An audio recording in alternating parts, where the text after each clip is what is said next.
Alright folks, I have 30 minutes, no, less than 30 minutes before I have to leave to go to acting class, so we better make this quick. What up my beautiful people, welcome back to my channel. It is me.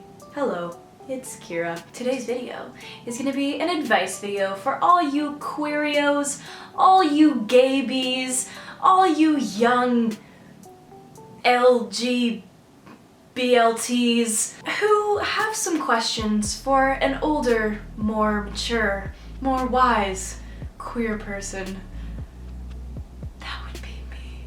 I'm joking. I don't claim to be wise or mature. You guys always ask me on my Instagram, like you DM me and ask me a bunch of questions surrounding your identity, bisexuality, LGBT. So I figured I would make an entire video on giving y'all some advice from a more seasoned LGBTer. I'm not saying like you should do these things, but these are just my opinions and my personal advice, and I hope it helps you to clear some things up. So if you want to in the future participate in some of these kinds of videos, then follow me on Instagram right here, because I usually ask the questions on my Instagram because I'm on it most of the time. So yeah, go hit me up on Instagram, say hello. I can't wait to see you there. Also, make sure you subscribe to my channel if you enjoy my content. Hit the notification bell so you get notified when I upload.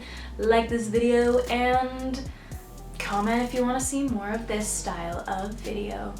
Let's get into it. Okay, so these are all anonymous. I don't want to say who sent in these questions because I did say that it's a very anonymous kind of advice column sort of thing, like you see in the magazines, like ask so-and-so. So this is like an ask Keara. No, ask Queera.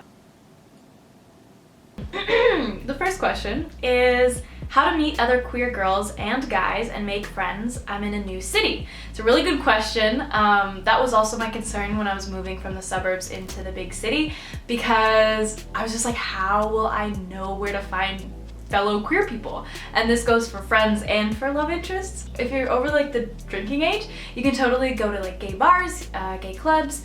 Usually like big cities have like a gay village. In Toronto it's Church and Wellesley. So if I want to like go meet some cute queer people, I would go to like a gay bar in the gay village. Or you could go on a gay dating app. So I think there's a dating app called Her for lesbians or like girls who like girls. I've never used it personally and I've never used a dating app before, but I heard that one's really cute. Just get involved in your community, like see what's going on. If you have like an LGBT community within your community, check that out. Sometimes there's Facebook pages or Instagram pages. They notify people where they're holding like, you know, LGBT meetups and stuff like that. There was actually this one meetup in Toronto and it was a queer actors in film and TV meetup, and I was so stoked to go to that. Unfortunately, I couldn't make it, but go to those types of events and just mingle, mix and mingle with the queerios. I need to stop saying queerios. Okay, next question. I love dressing masculine and feminine. One day I'm this, one day I'm that. Any advice on choosing an identity? P.S. I'm lesbian. I feel you, girl. I also sometimes feel like dressing super feminine some days and super masculine some days. You don't need to choose an identity. You don't need to be one or the other. You can dress however you want to dress on the days that you feel like you want to dress like that, you know what I mean? Like you don't have to choose one or the other. So yeah, that's my personal opinion. I do both. Like I wear both, so yeah. So the next question is, what do I do if I already came out to my parents but they just ignore it? Even if I try to talk to them or bring it up, they just ignore it. I've also dealt with a similar situation. Sometimes parents don't necessarily feel comfortable with it right off the bat, and maybe their way of dealing with it is them just not bringing it up so that they don't have to talk about it. It's not against you, it's just don't push it. Give them time to process it, and once they feel comfortable talking about that kind of thing, then I'm sure they will bring it up, or like you'll bring it up one day and they'll actually want to have a conversation about it. But I would say it sounds to me like they're just getting used to it and it's probably really new to them. Don't stress it. I'm sure they'll come around for sure. Oh, this is a really good one. Have you ever dealt with internalized biphobia or homophobia? If so, how did you overcome it? I love you so much and look up to you. Aw. Thank you. Yes, I have dealt with internalized homophobia. If you haven't watched my other videos, I grew up in a very religious household, Roman Catholic. I had internalized homophobia and biphobia because of my religious upbringing, and that wasn't how I truly felt. It was just my conditioning. I totally get that, and that happens to a lot of LGBT people because, you know, they might have grown up in a family that wasn't super accepting of that, or, you know, a religion that isn't accepting in that. And how I overcame it? I just started to see myself living a healthy life as a queer person, and I started to get used to that idea, and then it just happened. I don't know.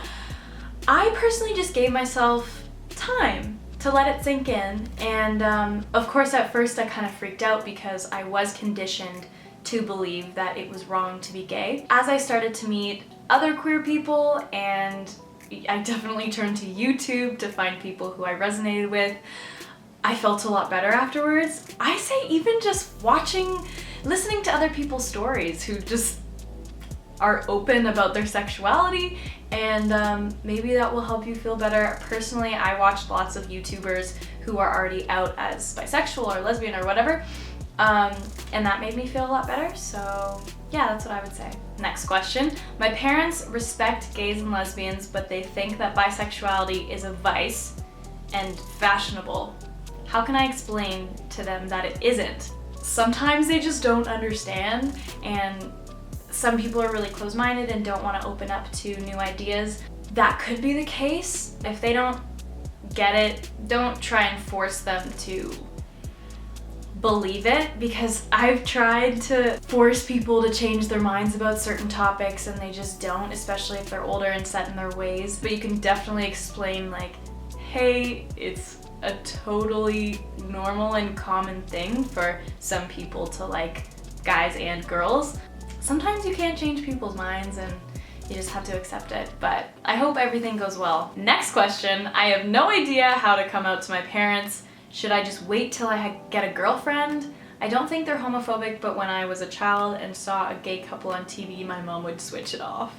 Aw. Don't feel forced to come out right away. And to be honest, you don't even need to feel forced to come out if you have a girlfriend. Your parents don't necessarily need to know about your love life. Feel it out. If it's an unsafe situation and you know your parents are gonna be hostile towards you once you tell them, then maybe refrain from telling them until you're in a safer position. That's my advice, because I wouldn't want to put you in danger. Just as a general thing, I know I've said this in previous videos, but don't feel forced to come out, and don't feel like you ever need to come out at all. This is another good question. Do you think that dating while in the closet is lying or morally wrong? I don't think it's morally wrong, it's just how you feel, and you're just not ready to fully come out to the world yet, and that's 100% okay, as long as your partner is okay with that too, because I know a lot of people don't want to date people who are in the closet because it's hard for them to, like, maybe they want to introduce you to their parents and they can't. If you wanna, like, if you don't want to come out yet, or if you don't want to come out ever, no one should pressure you to, and I don't think it's morally wrong at all. Do you, and as long as your partner is cool with that, then I think it's 100% okay. Next question.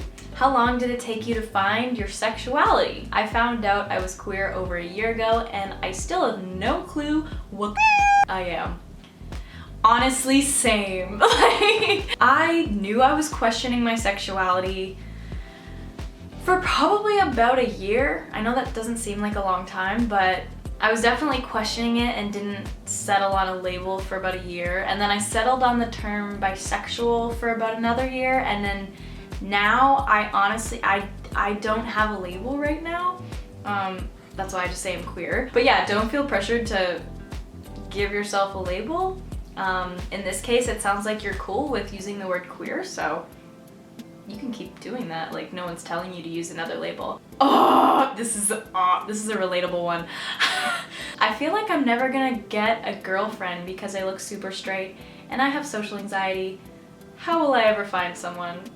Babe, I feel you. You have nothing to worry about, honestly. It definitely is hard for queer girls who are dressed super feminine and look straight to find other gay women. I had that fear for a really long time, but then I eventually found, like, they just came to me. Like, gay women just came to me, and I think that's probably because I'm vocal about my identity online, and so like a lot of the like girls that I've talked to have found me through like my social media, so they already kind of know. The social anxiety part, that's a whole different story. I don't know if I can speak to that. I think you just need to change your belief about that. Like, if you keep saying you're never gonna find a girlfriend because you look straight, then you're never gonna find a girlfriend because you look straight. It's all about mindset, and if you just change that belief to, like, I am just gay and I don't need to look a certain way in order for people to accept me or to know that I'm gay. Be yourself, and the right person will come along when they're supposed to come along. If you truly feel comfortable in how you are presenting, then there's no need to change it just to find like partners. I think you're gonna find a partner on your own. I know that's like not really advice, but that's what I would say. Just stay true to yourself. Don't change yourself. And just trust that the right person will come along when they come along. Okay, I'm gonna make this the last question because I have to get to acting class. Hey, I wanna know how to get over a girl that you're totally in love with. She's gay but doesn't like you. I see loads of stuff for crushing on straight girls, but there's nothing that really helps my situation. In general, for getting over people, I would say if you're really in love with someone and they don't reciprocate feelings, sometimes you just gotta let it go. And this is such a cheesy quote, but like, if you love someone, let them go, and if they come back to you, it was meant to be. Just focus on yourself mainly and do what you love to do what fulfills you and makes you happy. Hobbies, it doesn't mean you're not beautiful, it doesn't mean you're not, you know, a good person to talk to, it doesn't mean you're not fun or whatever, it doesn't mean they don't like you as a person, but if the spark isn't there, it's not there, and that's just the way it goes, unfortunately. It's probably not what you want to hear. Don't go crazy by like creeping their Instagram all the time. I hope you guys got something out of this video, and if you want to do a part 2, because I know there were so many more comments that I didn't get to, let me know in the comments below if you want to see another video like this. Maybe I can do like a video series of queer advice by Keara. Maybe it can be called Ask Keara. That's so bad. If you're down with the Ask Keara video series, comment down below. Those were just personal opinions, and you don't have to do what I say, but that's just, I'm just trying to help a fellow queerio, you know? I need to stop saying that. But anyway, I really hope you enjoyed this video, and I will see you next week. I love you. Bye.